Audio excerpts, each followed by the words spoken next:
very much, Lewis. It doesn't get out much. So. Ladies and gentlemen, I tried this speech out. I'm a teacher, and I tried this speech out on my higher philosophy class. And I went through the whole thing, and they were really encouraging. Completely stonewalled me, looked at me, and were like, "That's not funny, Mr. Jones." He said, "A man with a bit of personality can carry it off. He can do it, but you've not got that." So I need some sympathy, lads. So, ladies and gentlemen, I know it's traditional to start off the best man's speech with a few cheesy and well-worn jokes about marriages, so I intend to do that. No, I don't actually. If I had been going down that line, I might have started with a quote from G.K. Chesterton. "Marriage is an adventure, much like going to war." Knowing you to be a discerning audience, I wouldn't have done that. I would maybe try Billy Connolly's take on marriage. Marriage is a wonderful invention. Then again, so is a bicycle repair kit. None of these are working. So, then I might try somebody else. Some people ask the secret to our long marriage. It's not us. We take time to go to a restaurant 2 times a week. A little candlelight, dinner, soft music, dancing. She goes Tuesdays, I go Fridays. If this was all going pear-shaped, then I would tell you a story. We're number 3. I would tell you a story, and my story would be about a rabbi. Okay? A man goes to his rabbi and says, Rabbi, this is terrible, you need to help me out. My wife's trying to poison me. And the rabbi would say, well, this is ridiculous. Of course your wife's not trying to poison you. What's going on? She said, and the man would say, well, of course, my wife's trying to poison me. And the rabbi said, well, what can I do? I'll tell you what I'll do. I'll speak to your wife, come back to me in a week, and I'll tell you what the situation is, give you my advice. And the guy waits 2 weeks, hears nothing from the rabbi, gets a bit worried, decides to find the rabbi, goes to his house, and kind of taps on his door. He says, Rabbi, you're supposed to come to me. And the rabbi tries to shut the door, but he gets his foot in and opens the door. And the rabbi says, okay, what do you want me to say? I phoned your wife, spoke to her for 4 hours. Do you want my advice? Take the poison. Give me your reaction. Actually, I wish I had started with this. Instead, what I decided to do was to tell you 3 things they need to hear. The happy couple 3 things. First of all, John, I'm going to tell you some advice about marriage. Okay? Secondly, Morven, I'm going to give you some advice about John. And thirdly, John, we're going to tell you exactly what we think of you. So first of all, I've scoured the country for advice from the great and good. It's nice to see so many of you men here. For men who can give some pearls of wisdom about his new marital status. And as you husbands requested, I've kept all of your advice anonymous. My lips are sealed, especially you chief contributors. Dad can't read your writing. So, Morven, ladies, could you just kind of avert your ears? This is just for the gents, okay? John, in the blink of an eye, the rules have changed. The curtain is about to be raised on a different scene.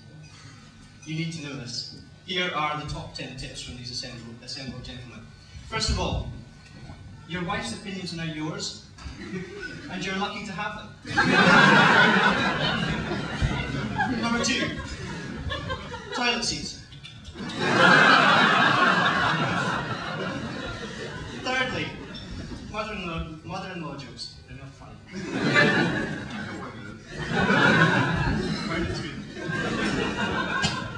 Number 4, and I can personally give a testament to this one. Ladies' haircuts really do cost that much. And if she decided to go somewhere else, they'd be much more expensive. Number 5, if she's not laughing, it's not funny. Number 6, no man is truly married. That's the next one. No man is truly married until he understands every word his wife is not saying.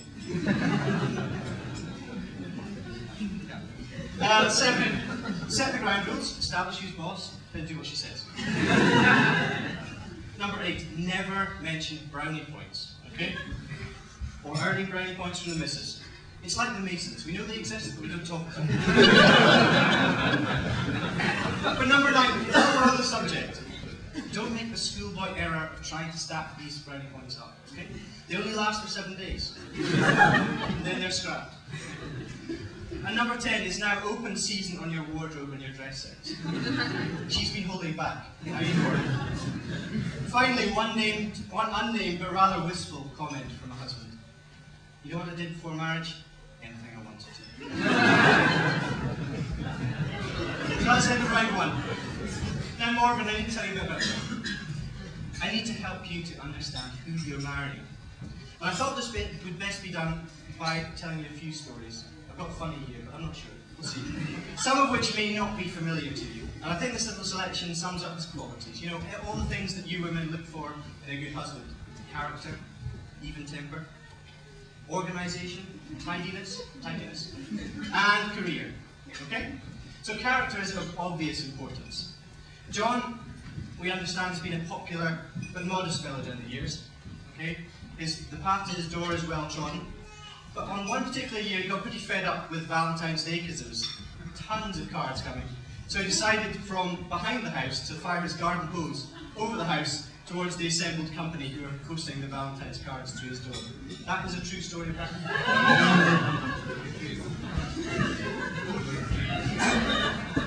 Another character trait, and this will be a complete surprise to you, John has the potential to sometimes be a bit scatty. Disorganised, but here are a couple of stories for you. John used to take his car to work and park it near the railway line in Dunedin, several blocks away from the hospital. On one occasion, he went to get his car after work, and it wasn't there. Well, what to do? Well, he stood there scratching his head, thought it had been stolen, panicking, looking around, and then he decided to walk the hour-long journey back to his house. He got home, there was his car, he biked to work.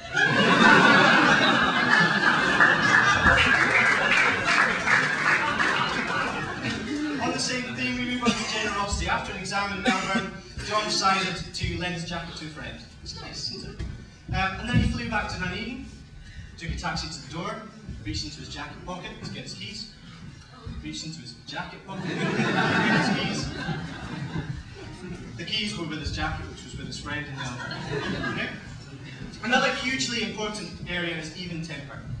Now, the official parents' version here is John bumped his head on the piano and accidentally dented the wall in the process. I can, however, reveal that John had a row with a sibling and put his foot through the wall. Now, okay? Yeah. I think the ladies here will agree that tidiness is also a very desirable character trait, and one that John has given us a public testimony of in the church. Apparently John managed to fox the assembled experience of crime scene investigators of the Grampian Police when they were inspecting 5 Westfield Road following a break-in. They were convinced that burglars had really gone to town on one particular room, ransacking the place, obviously looking for one particular thing, and then the boys piped up and Granny suggested that they might perhaps need to bear in mind that John normally left his room like this. Oh John, times they are a-changing. It's important that people find the right job for them, and John chose medicine. Now, as a medical student, John was asked to assist in a rather delicate operation on a man's private parts. Midway through, John commented that he was feeling slightly queasy, and duly fainted. But if this wasn't bad enough, the next week his flatmate was in the same operating theatre, and the staff nurse turned up and said, "You're feeling bad, you should have seen the guy last week. You should have seen what he was holding on to last week." And he learned from this. In Dunedin, John was performing an operation on a man's finger. It was hanging off. It was a tough situation. And he was sewing up the guy's finger. All was well until a familiar sensation came over John and he started to feel a little queasy. The patient, noting the man's distress, his doctor's distress, sat his doctor on a chair, pat him on the back, sat him in the recovering position. You're all right now. Until his Dr. Wraight was ready to carry on with the operation. Intellect is also a key feature, demonstrated by John generously offering to pick up the takeaway pizza, only realising the problem when he arrived on his motorbike. But Morven, ladies and gentlemen, I'm disappointed. This hasn't done John justice. And I've already had my line stolen. A picture tells 1,000 words, so sit back and enjoy the next 2 hours. 2 minutes, 52 seconds.